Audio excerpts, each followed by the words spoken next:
이렇게 투자 소식을 일일이 정리를 해보니까 저희가 통상 생각하는 뭔가 소프트웨어 사업을 하는 스타트업 외에도 뭐 반도체 아니면 전기차 뭐 로봇 이런 제조업 관련 기업들 투자 소식이 생각보다 정말 많고요.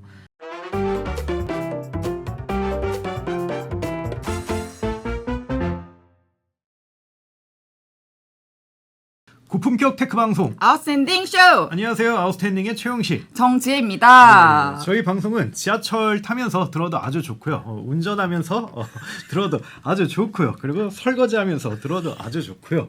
공원에서 이렇게 산책을 하면서 들어도 아주 좋은, 굉장히 귀에 쏙쏙 들어오는 그런 방송입니다. 맞습니다. 오늘 그 시작에 앞서서 간단하게 PPL 그 홍보를 잠깐 하려고 하는데요. 이번에 저희가 소개해드릴 그 서비스가 바로 크몽이라는 그런 맞습니다. 플랫폼입니다. 그래서 여기 붙어 있겠네요. 예. 화면에 여기. 아무래도 스타트업 대표님들이나 아니면 스타트업에서 운영 관련된 그 일을 하신 분들이 보면 아주 좋은 그런 서비스인데요. 무려 50만 명의 전문가가 들어가서 활동을 하고 있고요. 뭐 굉장히 많은 걸 할 수가 있어요. 뭐 앱 개발이라든지 웹사이트 외주라든지 홍보 영상 제작이라든지 뭐 로고 디자인이라든지 아니면 뭐 사업 컨설팅까지 무려 700가지나 되는 와우. 그런 카테고리가 있다고 합니다. 거기서 굉장히 많은 걸 외주를 줄 수가 있는데요. 근데 뭐 저도 뭐 활동을 하면서 느끼는 거지만 사실 외주 주기가 그게 정말 쉽지가 않습니다. 왜냐면 정말 믿고 해도 될까? 뭐 이런 게 늘 이렇게 걱정이 되는데 크몽에서는 뭐 후기도 볼 수가 있고 맞아요. 레퍼런스도 볼 수 있고 굉장히 많은 측면에서 신용을 보장하고 있기 때문에 한번 크몽을 쓰시면 굉장히 도움이 될 거예요. 그리고 지금 회원 가입을 하시면 10만 원짜리 쿠폰팩을 드립니다. 그렇기 때문에 한번 크몽을 꼭 써보시면 좋다라는 말씀을 드리고요. PPL을 여기까지 하도록 하겠습니다. 예. 용식님 오늘 저희가 지금 녹음하는 이 날짜 8월 30일에 벌써 가을이 저희 앞에 다가와 있습니다. 가을이죠, 사실은. 예, 어떻게 2023년 벌써 상반기가 훅 지나가는데 그렇죠. 용식님은 어떻게 보셨나요? 정말 시간이 너무 빨리 간다라는 건 확실하고요.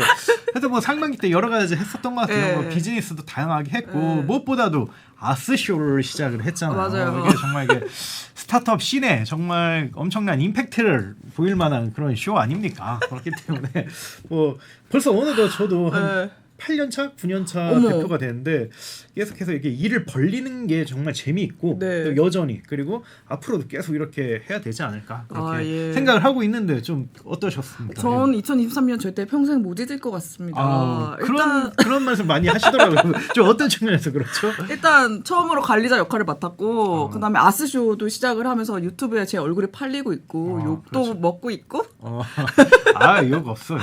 욕은 농담이고요. 예.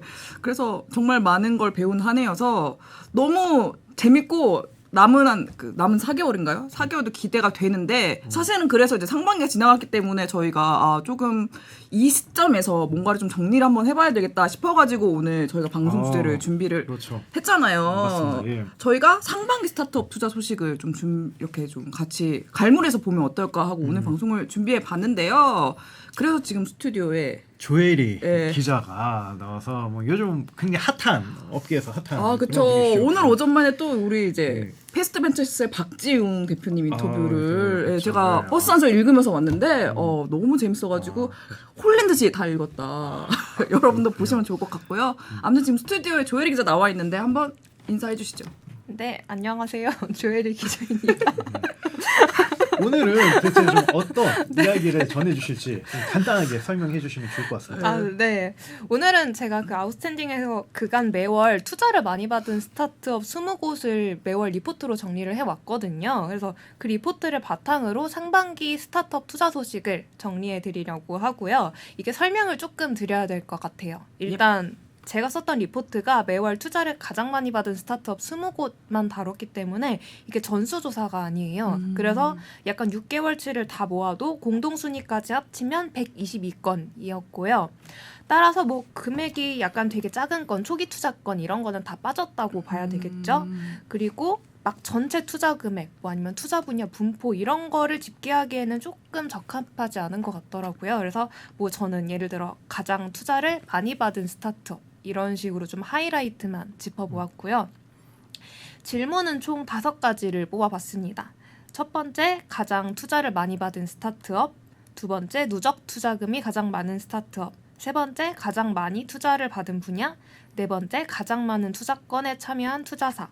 다섯 번째, 기존 투자사들이 후속 투자를 많이 한 스타트업. 이렇게고요. 각 항목마다 5위까지 뽑아봤습니다. 네, 이 데이터들을 놓고 약간 두 분이랑 이야기 나눠볼 생각을 하니까 저도 되게 재밌을 것 같은데 듣고 드시는 생각 많이 말씀해 주시면 좋겠습니다. 좋습니다. 그럼 이제 기운차게 첫 번째 질문을 드리도록 하겠습니다. 일단 뭐 가장 궁금해할 만한 건 가장 투자를 많이 받은 스타트업이 어디냐겠죠? 네, 2023년 상반기에 가장 투자를 많이 받은 스타트업은 바로 토스뱅크 그리고 비욘드 뮤직입니다.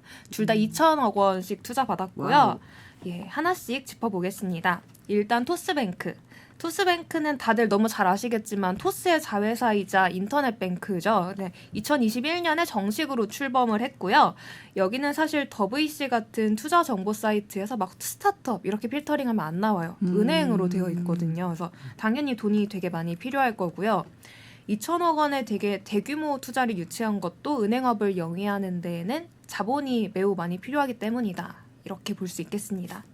그리고 토스뱅크가 좀 인터넷 은행 중에서도 좀 유별난 케이스더라고요. 여기가 다른 인터넷 은행보다 중저신용자 대출 비용이 높아요. 이게 토스뱅크가 인터넷 전문 은행업 심사에서 처음에 탈락을 했었고 재수를 해서 통과한 케이스거든요. 이때 중저신용자 대출을 높이라는 조건을 받았대요. 그런데 중저신용자 대출이 위험자산이에요. 그래서 은행이 필수로 달성을 해야 되는 건전성 지표인 BIS 여기에도 악영향을 미치고요.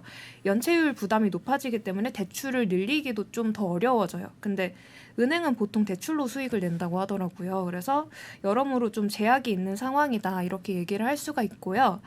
이것 때문에 좀 토스뱅크는 안정궤도에 오를 때까지는 계속 유동성 공급을 받아야 되는 상황이다. 이렇게 얘기를 해볼 수가 있습니다. 그래서 모 회사인 토스를 포함해서 알토스벤처스, 한국투자파트너스 이런 토스의 주주들 중심으로 계속 약간 투자가 이어지고 있고요.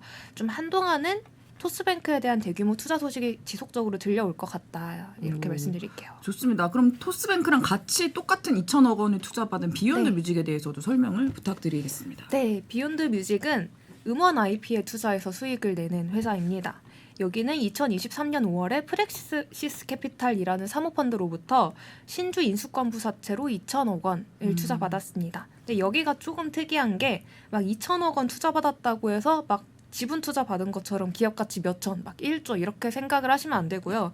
자산운용사에서 펀드 자금을 모은 거랑 훨씬 비슷한 개념으로 이해해야 된다고 하더라고요. 그래서 이게 좀 실제로 어떤 구조인 건지 이해를 하고 싶어가지고 관계자분들한테 여쭤봤는데요. 뭐 이해를 쉽게 하기 위해서 보통 펀드라고 표현을 하긴 하는데 실제로 리츠랑 비슷하다고 하더라고요. 그래서 이게 리츠라는 게 투자자들로부터 돈을 모아가지고 부동산에 투자를 하는 거죠. 이게 보통 이중 구조로 되어 있대요. 부동산 자산만 모아놓은 에셋 홀딩 컴퍼니 그리고 이 자산을 관리하고 운영하는 에셋 매니지먼트 컴퍼니 이렇게 두 개의 회사로 나뉘어 있고요. 비욘드 뮤직도 최근까지는 이렇게 두 개의 회사로 쪼개져 있었어요. 하나는 음원 IP를 모아두는 특수 목적 회사, 그리고 다른 하나는 그 특수 목적 회사를 운영하는 법인, 그리고 지금까지 투자를 유치한 건 그 음원 IP를 모아놓은 특수 목적 회사였고요. 그래서 이게 사실 음원 IP 투자라는 게 그 전에 존재했던 게 아니잖아요. 그렇죠. 네, 그러니까 뭐 예를 들면 VC랑 벤처 투자 조합 이런 식으로 좀 기존 제도의 언어로 표현될 수 없는 거다라고 생각을 해주시면 될 것 같고요. 좀 제도적으로 가능한 방법을 찾다 보니까 이런 형태가 되었다고 이해해 주시면 될 것 같습니다. 두 개 법인을 합병을 했다고 하더라고요. 그래서 지금은 이 이중 구조가 아닌데요. 약간 아무래도 자기들끼리 이런 지배 구조를 정리하는 과정에 있는 걸로 보입니다. 네. 어쨌든 토스뱅크랑 비욘드 뮤직 모두 다 어쨌든 일종의 금융업을 네. 하고 있는 회사라서 아무래도 대규모 자금 수혈이 필요했던 것 네. 같고요. 네, 네, 그래서 그렇죠. 가장 많이 받은 것 같은데 그 다음으로 투자 많이 받은 곳이 어디죠? 네, 그 다음도 다 동률이더라고요. 네. 오. 그 다음으로 투자를 많이 받은 곳들은 컬리, 오. IPX, 대형 채비가 있습니다. 오. 셋 다 1,200억 원씩 투자를 받았고요. 네. 예, 컬리부터 말씀드려볼게요. 좋습니다. 네, 사실 컬리야말로 상반기 스타트업씬에서 가장 많은 관심을 받은 기업이 아닐까라는 그렇습니다. 생각을 하는데요. 예, 상장에 도전을 했지만 아쉽게 철회를 했었고요. 뭐 과연 상장 철회 이후에 어떤 행보를 보일까 되게 관심이 많이 쏠렸죠. 뭐 여전히 적자가 크게 나고 있었고 공모자금을 조달하지 못했으니까 투자라도 받아야 될 텐데 기업 가치가 너무 높고 좀 어떻게 풀릴까 좀 우려가 되는 상황이었는데 결국 기존 투자자들로부터 1,200억 원의 후속 투자를 받았습니다. 예, 사실 뭐 컬리가 그간 워낙 투자를 크게 막 잘 받은 스타트업이라서 뭐 그간의 투자 내역에 비하면 1,200억 원이 크게 느껴지지 않을 정도이기는 그렇습니다. 한데요. 네, 그래도 런웨이를 연장했다는 의미가 있고 좀 기존 투자사 입장에서는 컬리에 워낙 많은 돈을 투자했을 테니까 좀 손을 놓기 어려웠겠죠. 네, 아무튼 이 투자권은 과연 컬리가 상장 철회 전후로 쏟아졌던 부정적인 평을 뒤집고 반등하는 모습을 보여줄 수 있을까 이런 기대를 하게 되는 소식이었고요. 뭐 실제로 요즘 컬리팜 같이 이렇게 새로운 시도를 많이 하고 계시던데 좀 잘 됐으면 하는 바람입니다. 용수님 컬리 안 쓰시죠? 좀 거의 안 쓰죠. 그럼 컬리팜이 뭔지 모르겠네요. 아 뭐 그냥 뉴스로만. 저는 컬리 고객에서 컬리팜이 뭐냐면 그 막 토마토 막 아보카도 이런 거 이렇게 화분에다 키워가지고 그거 한 뭐 300개 정도 채우면은 그걸 이렇게 배송받을 수 있는 거거든요. 그래서 그 약간 게이미피케이션 요소인데 저 요즘 그거 되게 열심히 하고 있거든요. 그냥 그렇다고요. 눈동자에 근데 그걸 왜? 갑자기 아니, 시청자분들도 그렇게 느끼지 않으셨나요? 그걸 왜? 컬리팜에서 그래서 좋습니다. 열심히 하고 있구나. 네. 컬리 화이팅이라는 네. 메시지를 네. 보내고 싶어서 생각나시는 여쭤봤고요. 코멘트를 부탁드렸기 때문에 감사합니다. 네, 그 다음에 이제 IPX 투자권 얘기해 보면 좋을 것 같은데 IPX란 이름이 좀 낯선 분이 네, 분들이 그쵸. 있을 것 같아요. 네. 네. IPX라고 하면 조금 이름이 낯서실 수 있는데 라인프렌즈라고 하면 다들 아시겠죠. 네, 라인에서 캐릭터 사업 부문이 독립한 회사이고요. 2015년에 분사했습니다. 사실은 뭐 라인의 자회사이고 네이버의 손자회사니까 모회사 라인이 너무 탄탄한 곳이죠. 그렇죠. 네, 그간 외부 투자를 안 받고 라인이랑 네이버로부터만 자금을 조달받았는데요. 올해 상반기에는 처음으로 외부 기관에서 투자를 받았습니다. BRV 캐피탈 매니지먼트라는 사모펀드고요. 여기서 1,200억 원을 받았습니다. 오. 예, 그 전에 비하면 좀 낯선 행보인데 저는 여기에 좀 크게 두 가지 배경이 있지 않나 싶었습니다. 하나는 2019년 라인과 야후 재팬이 통합되면서 IPX의 최상위 지배기업이 소프트뱅크로 바뀐 거. 그래서 이 라인 야후 화평체가 있을 텐데 그 안에서 라인 프렌즈의 뭐 입지 아니면은 그룹사 차원에서의 이 라인 프렌즈에 관련된 정책 이런 게 좀 예전과 달라지지 않았을까 싶었고요. 다른 하나는 이 라인 프렌즈가 코로나 시국을 거치면서 사업 방향이 다소 달라졌어요. 네. 원래는 라인 프렌즈는 오프라인 매장 매출 그리고 해외 매출이 되게 잘 나오는 회사였는데요. 코로나 시국에는 이 둘 다 어려웠잖아요. 그러니까 네. 좀 타격을 좀 꽤 입었습니다. 이때 메타버스, NFT 이런 디지털 콘텐츠 쪽 활동을 많이 보여줬고요.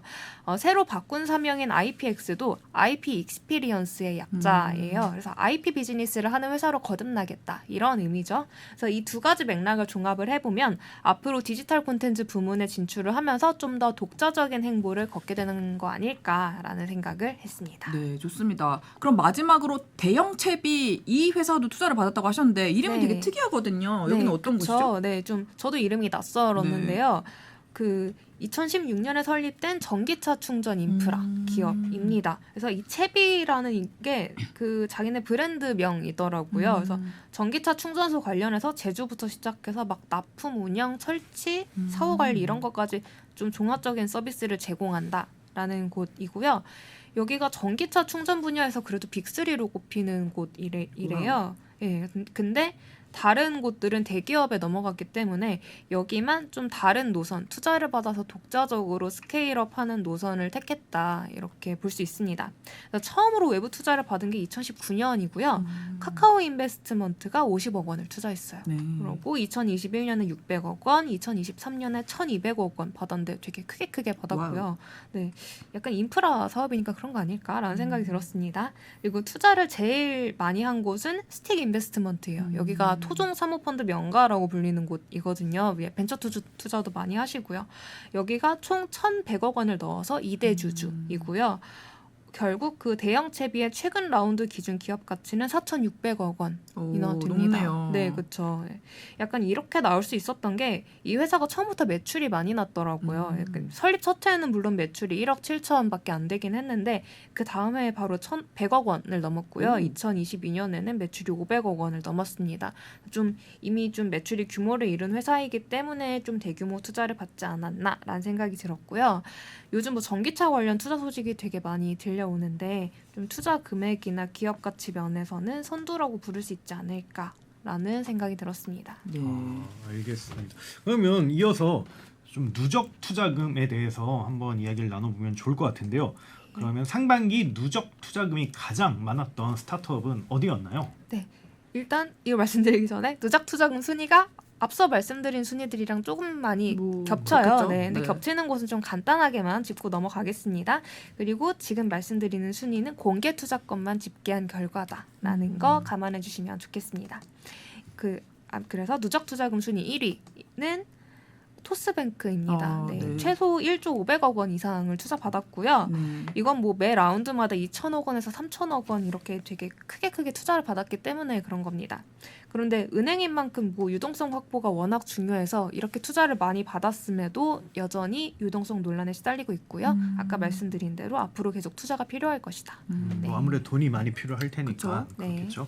그러면 이어서 2위는 어디인가요? 네, 2위는 컬리입니다. 아. 네. 언론에는 뭐 보통 누적 투자 1조 이상이다 이렇게만 언급이 되긴 하는데 제가 그래도 공개된 투자건들을 좀 다 합쳐보니까 뭐 1조 47억 원 뭐 이렇게 나오더라고요. 네. 근데 컬리는 뭐 사실 IR 실적이 되게 좋은 스타트업으로 꼽히죠. 네, 그렇습니다. 김슬아 대표님이 막 사업 초반에 투자를 유치하기 위해서 투자자 100명 이상 만나야 됐다 이런 얘기가 되게 유명한데요.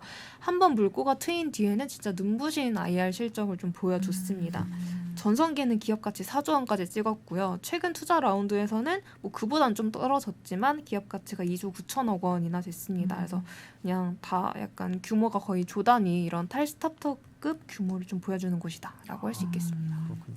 그러면 이어서 다음은 어느 회사인가요? 네, 3위가 비욘드 뮤직입니다. 아. 여기까지만 겹쳐요. 네. 네. 아, 그래서 누적 4천억 원을 투자받았고요. 사실은 뭐 토스컬리에 비하면 생긴 지 얼마 안 된 스타트업인데 대단한 것 같아요. 여기가 불과 2021년에 생겼거든요.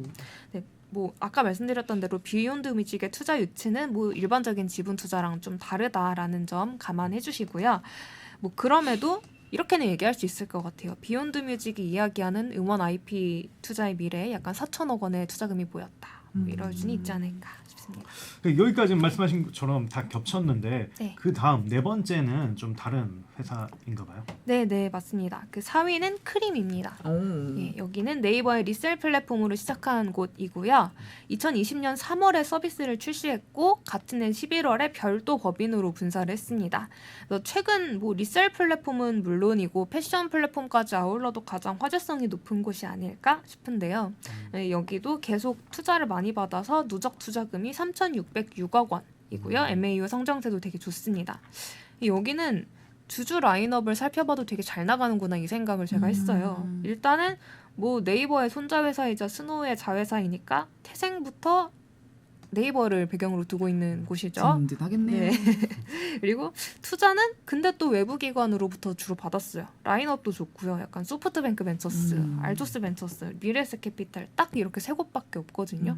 또 소프트뱅크 벤처스는 뭐 되게 명망 높은 투자사이고 알토스는 별명이 유니콘 제조기죠. 그래서 미래에셋 캐피탈도 뭐 투자 전문 금융그룹인 미래에셋의 계열사이고 이쪽 계열도 다 벤처 투자 쪽에서 평판이 좋습니다. 그래서 약간 탑 클래스 투자사들만 수조 정예로 들어가 있고 약간 아빠는 네이버고 개인적으로는 약간 집안도 좋은데 학벌도 좋고 성과도 좋고 그런 엄친아를 보는 기분이었어요. 황제 느낌이었어요. 네. 그렇군요. 그러면 마지막으로 다섯 번째 회사는 어디인가요? 네, 5위는 세미파이브입니다. 여기는 반도체 플랫폼 회사인데요.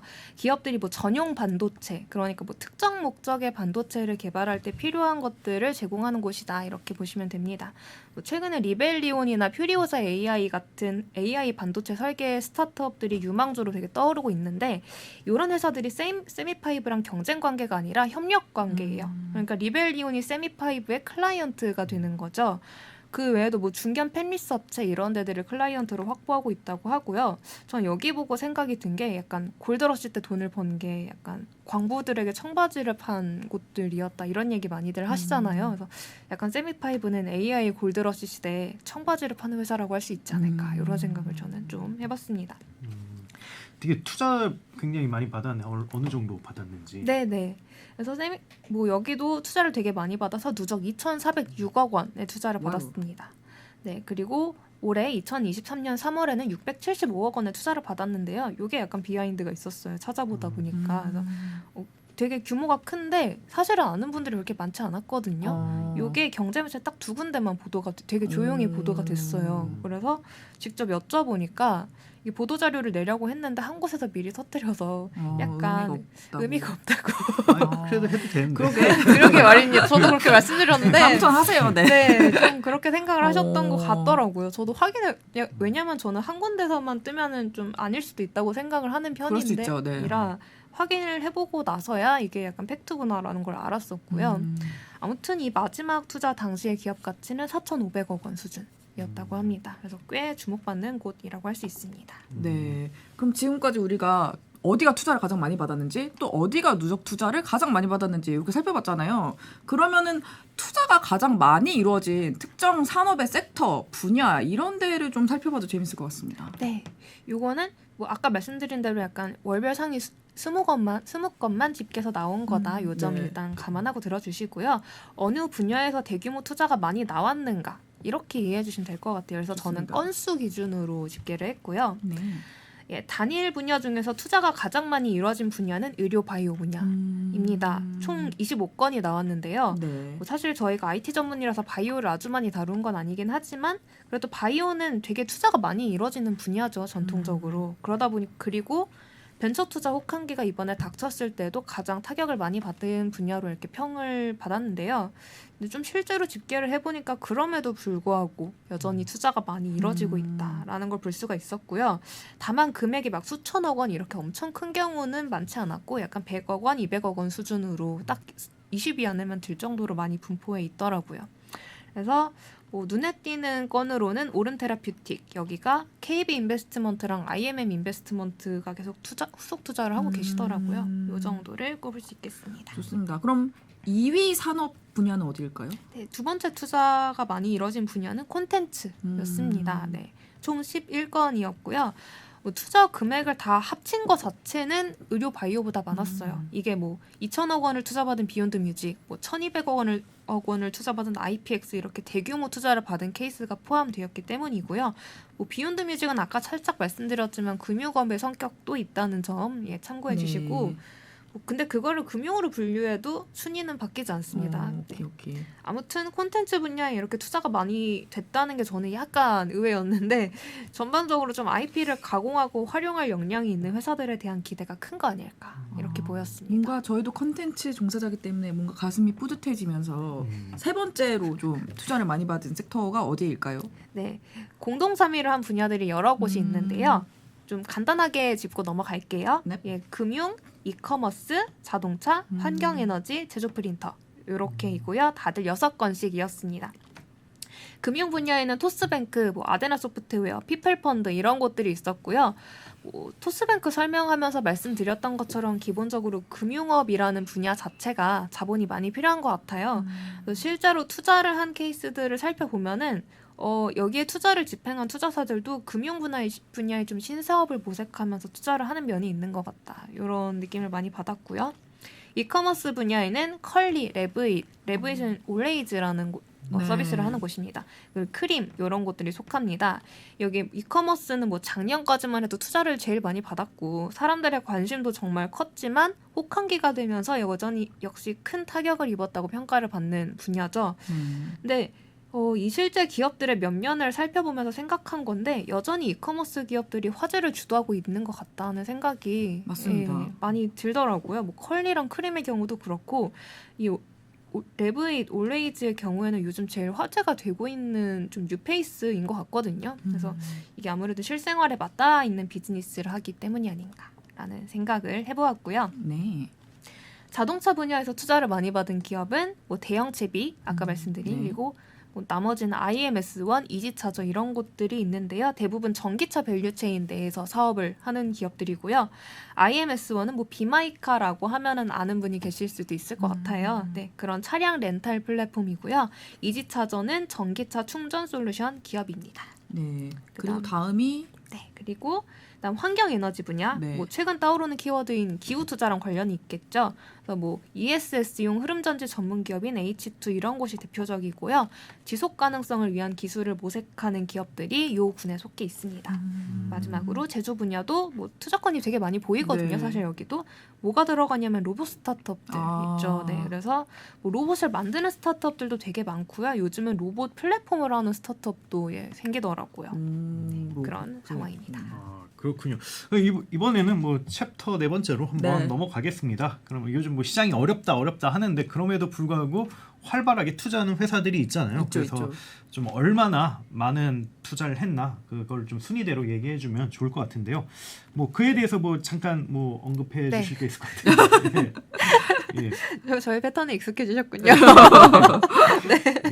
네, 아, 약간 이게 사전 공부가 되게 중요한 것 같아요. 네, 저희도 별표 치고 이번 기준은 이렇게 쓰잖아요. 네. 참고로 이게 월 상위 20건 안에 들 정도의 투자건들은 보니까 일단 규모가 큰 건이니까 자연스럽게 후기 단계에 투자하는 투자사들이 많이 나오더라고요, 순위에. 그래서 실제로 이 기사 관련 기사를 쓰고 나서 저한테 투자를 되게 활발하게 하는 초기 투자사 쪽에서 왜 우리가 들어가지 않았느냐 하고 우리 굉장히 많이 한다 이러고 알려주셨는데 네, 알고 있습니다. 열심히 하시는 거 알고 있습니다만 투자를 많이 한 초기 투자사들은 나중에 또 다른 기획으로 네. 다루는 걸로 하고요. 이번엔 규모상으로만. 네, 네. 좋습니다. 그렇게 그러면 했습니다. 첫 번째로 가장 많이 이렇게 투자한 회사는 어디인가요? 네, 1위는 KB 인베스트먼트입니다. 여기가 14건의 투자에 참여했고요. 뭐 KB 금융지주의 계열사로 금융권 VC 중에서는 가장 규모가 큰 곳이라고 할 수 있을 것 같습니다. 뭐 1990년에 만들어진 곳이 전신이라서 역사도 되게 길고요. 2022년 기준으로는 총 운용 자산 AUM이 2조 원을 넘습니다. 네, 찾아봤는데 여기가 2022년에 투자를 2,700억 원 정도 했더라고요. 이 엄청 많이 한 거고요. 거의 소형 VC의 AUM 수준 금액이라고 할 수 있거든요. 그걸 1년에 쏟아부은 거니까 되게 적극적으로 투자를 하고 있는 곳이고요. 뭐 투자를 올해 상반기에 투자한 곳 중에서는 오름테라퓨틱, 피노바이오, 레브잇 이 정도가 눈에 띕니다. 오름테라퓨틱에는 4번이나 투자를 했고요.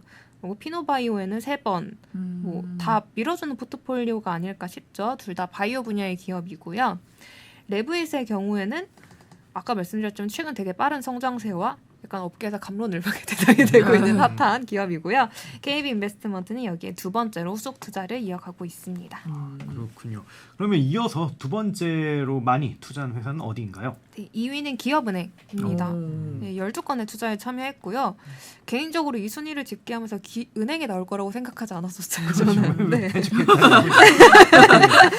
투자사로 그냥 오. 넓혀놓고 하니까 그렇게 나오더라고요. 그래서 되게 의외였는데 참고로 이따가 말씀드릴 4위도 산업은행이에요. 그래서 둘 다 좀 취지가 비슷하죠. 각각 국내 기업이랑 산업을 지원하려는 취지가 있는 국책은행들이어서 어느 정도 규모가 있는 건에서는 여기가 굉장히 이런 곳들이 많이 활약을 하는구나라는 생각이 들었습니다. 기업은행이 근데 벤처 투자에 되게 적극적이에요. 작년에는 6,978억 원을 벤처 투자에 집행을 했고요. 올해 상반기는 3,038억 원을 했다고 하더라고요. 그럼 뭐 하반기에도 그 정도 하시겠죠? 그리고 뭐 엑셀러레이팅 프로그램도 하세요. IBK 창공이라고. 그리고 올해 중에는 VC를 만들 예정이라고 하시더라고요.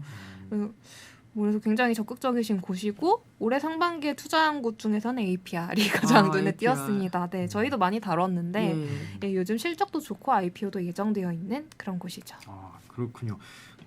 뭐 또 다른 공동 2위가 있지 않나요? 네, 공동 2위는 한국투자파트너스입니다.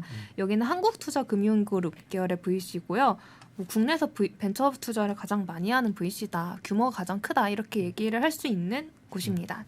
뭐 역사가 되게 오래됐는데 뭐 동원그룹에서부터 시작이 됐는데 뭐 지금은 한국투자 계열로 분리돼서 지금의 모습이 되었고요. 아까 KB 인베스트먼트가 막 2022년에 투자를 2,700억 원 했다라고 말씀을 드렸는데 여기는 3,000억 원 넘게 했습니다. 여기도 굉장히 왕성하게 하는 곳이다라고 말씀드릴 수 있고 투자한 곳 중에 눈에 띄는 곳으로는 세미파이브, 레브잇, 너지 헬스케어를 들 수 있습니다. 세미파이브는 아까 누적 투자금이 많은 곳으로 언급을 드렸었고요. 레브잇은 이커머스 분야 스타트업으로 언급을 드렸었죠. 그리고 그리고 마지막으로 너지 헬스케어가 저는 되게 재미있는 케이스였는데 너지 헬스케어가 오랫동안 투자를 안 받고 성장을 한 기업이었어요. 맞습니다. 네, 대표적인 부트스트래핑 기업이었는데요. 2023년 상반기에 처음으로 투자를 받았거든요. 이때 한투파가 첫 투자사로 들어갔어요. 이게 제가 알기로 이렇게 투자를 받지 않고도 규모를 키운 기업을 선호하는 투자사가 되게 많은 걸로 알고 있는데 약간 너지 헬스케어에서도 아무나 투자사로 받지 않았을 거라는 생각이 들었거든요. 그래서 약간 한투파의 위상이 좀 드러나는 투자권 아니었나 이런 생각을 했습니다. 그렇군요. 그러면 4위는 어디인가요? 네, 4위는 산업은행입니다. 10건의 투자에 참여했고요. 네, 여기도 국내 산업을 진흥하려는 목적이 있는 국채은행이죠. 업계에서의 영향력은 당연히 대단하고요. 벤처펀드에 약간 출자라는 LP이기도 하지만 2010년 후반 정도부터는 직접 투자도 되게 적극적으로 했습니다. 2016년에는 넥스트 라운드라는 이름으로 벤처 투자 플랫폼을 시작을 했고 2018년에는 혁신성장금융본부라고 약간 벤처 투자하는 파트를 좀 확대 개편했었고요. 2019년 말에 스케일업 금융실이라는 곳이 신설돼서 본격적으로 투자를 했습니다. 직방, 리드, 세미파이브, 오늘의 집 이런 곳에 투자를 했고요. 2021년 그 실적만 알려져 있는데 5,753억 원 투자했다고 하시더라고요. 하셨네요. 네. 근데 이게 또 산업은행에서 투자를 받으면 실제로 후속 투자를 받거나 아니면 상장 심사를 받는데 좀 유리하다고 하더라고요. 되게 든든한 주주가 있다 이거겠죠. 그래서 예를 들면 리이드 같은 경우에도 산업은행에서 투자를 받았다는 게 비전펀드 투자 성사에 좀 도움이 됐다고 하더라고요. 그래서 여기 대표님이 투자 성사된 다음에 산업은행 담당자분께 전화를 걸어가지고 제일 먼저 전화를 걸어서 감사하다 이렇게 또 말씀을 드렸었다고 하더라고요. 그래서 이런 곳이 있다. 예, 마무리. 재밌네요. 그럼 마지막 5위는 어디인가요? 네, 5위는 IMM 인베스트먼트이고요. 9건에 참여했습니다. 여기는 사모펀드 부문까지 합치면 AUM이 6조가 넘는 곳이라서 국내 VC 중에서 규모가 가장 큰 곳이죠. 벤처 투자로 시작을 해가지고 사모펀드로 사업을 확장한 케이스이고요. 규모가 되게 크기 때문에 포트폴리오자가 후속 투자가 필요할 때에는 이 큰 자금 규모를 활용해가지고 후속 지원을 하는 게 가능한 그런 팔로업 투자의 명가 이런 별명을 갖고 있습니다. 여기가 투자한 건 중에 가장 눈에 띄는 건은 디스트릭트라는 회사에 투자한 건이었는데요. 좀 이름이 낯서실 수 있는데 2004년에 설립된 회사고 미디어 아트 기업이에요. 네. 이게 타임스퀘어에서 폭포가 내려오는 것 같은 미디어 아트, 기억납니다. 네, 아니면 코엑스 전광판에 파도가 치는 것 같은 미디어 아트 이런 걸 설치해서 화제가 된 곳이고요.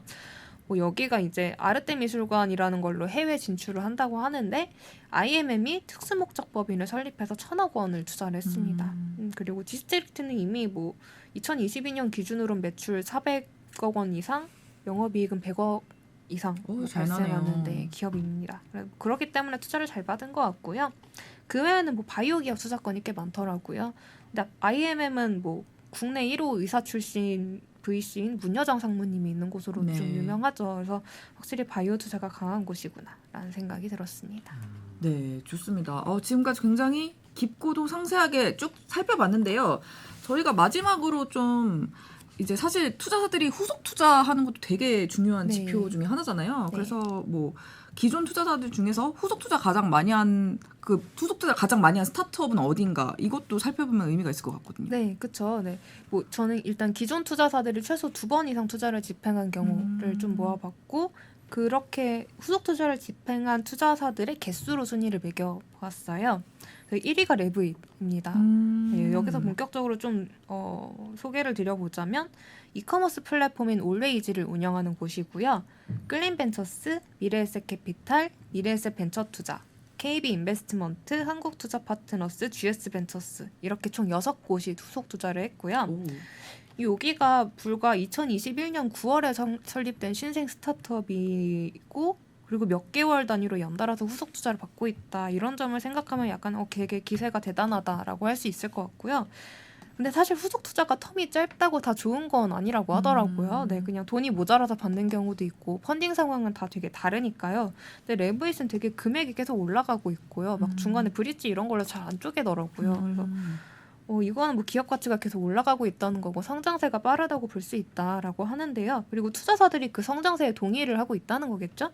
또 지표가 좋다는 얘기를 하도 많이 들어서 여긴 사실 좀 찾아봤어요. 궁금해서 제가. 일단은 뭐 MAU가 보통 MAU 얘기를 제일 많이 하니까요. 그렇죠. 네, MAU가 작년 7월에 50만 명이었다가 올해 7월에 260만 명으로 5배 넘게 늘었어요. 그래서 뭐 일단 기본적으로 100만 명을 넘은 거고요. 그리고 저기서 제가 그 또 MAU 260만 명이면 얼마나 많은 건가 싶어가지고 모바일 인덱스를 들여다봤어요. 네. 약간 비슷한 곳들이 무신사가 368만, 알리익스프레스가 323만, 오늘의 집이 321만, 컬리가 310만 이렇게 해요. 그리고 올웨이즈보다 좀 낮은 곳은 옥션 227만, 번개장터가 208만, SSG가 192만, 퀴니지 178만 이렇게 있었거든요. 그래서 이미 업계에 좀 안착한 곳들이랑 비교했을 때 MAU로는 좀 밀리지 않는 수준이라고 할 수 있을 것 같고요. 뭐 2년도 안 돼서 이뤄낸 성과라는 게 좀 대단한 것 같다는 생각이 들었습니다. 예, 물론 뭐 비즈니스 모델이 이게 진짜 가능한가, 뭐 진짜 아마존을 뛰어넘을 수 있나, 뭐 약간 다른 포지션은 없고 오로지 프로블럼 솔버만 맞아. 있는 프로그램 조직을 썰고. 네. 갖고 있는데 이거 되게 괜찮은가 이런 되게 많은 의혹을 받고 있는 회사긴 한데요. 딴 건 몰라도 도끼 하나만큼은 진짜 독보적인 팀이다. 요거는 이견이 없더라고요, 사람들이. 여기서 면접본분한테 이야기를 들었는데 개발을 할 줄 모르는 사람도 들어와서 3주 안에 개발을 할 줄 아는 수준이 되게 요구한다고 하더라고요. 그거는 과장이겠지만. 아니요, 진짜예요. 제가 되게 여러 루트로 들었어요. 그 이야기를. 가능한가요? 이게 뭐 한다는 게 진짜 뭐 진짜 잘 그쵸. 코딩을 네, 잘하는 뭐야. 건 엄청 아닌 잘하는 게 얘기죠. 아니고 예. 가능하게 되는 수준인데 뭐 약간 어떻게든 그런 걸 요구를 하는 그 정도로 거겠죠. 엄청나게 빠르게 네. 성장을 요구한다는 거겠죠? 예, 그렇죠. 네, 그 뭐 그런 약간 열정 이런 걸 요구한다는 얘기겠죠. 네. 아무튼 네. 아웃스탠딩이 2주 만에 아웃스탠딩 기사를 쓸 수 있게 됩니다. 저희는 예. 저희가 좀 더 낫습니다. 아 그러네. 우리가 한 일주일 더 짧네요. 근데 오레이즈는 아시죠? 예, 네. 다 아실 거예요. 다 아실 겁니다. 예. 예, 오레이즈는 제가 커머스 쪽에 이제 큰 사업체 가진 대표님들한테 이렇게 쭉 여쭤보면은 대체로 다 긍정적인 평을 하시기는 하더라고요. 사실 여기가 되게 일종의 찬반까지는 아니어도 아 네. 여기 진짜로 그렇게 막 투자를 많이 받을 만한 가치가 있는 곳인가에 대한 그렇죠. 의견이 굉장히 많이 나오는 곳인데 그래서 저도 이제 잘 모르니까 이제 커머스의 고수들이 찾아가서 오레이즈 어떻게 보세요? 그러면 너무 잘하고 있는 것 같은데요? 예, 너무 응원해주고 싶은데요. 이런 말씀을 다 공통적으로 하시더라고요. 그래서 뭐 어쨌든 여러모로 대단하다는 것만큼은 인정을 해야 되는 것 같습니다. 네, 그렇죠. 네, 6곳의 네. 투자사들이 다 후속 투자를 그러니까요. 투자자분들도 열심히 실사를 하셨을 거 아닙니까?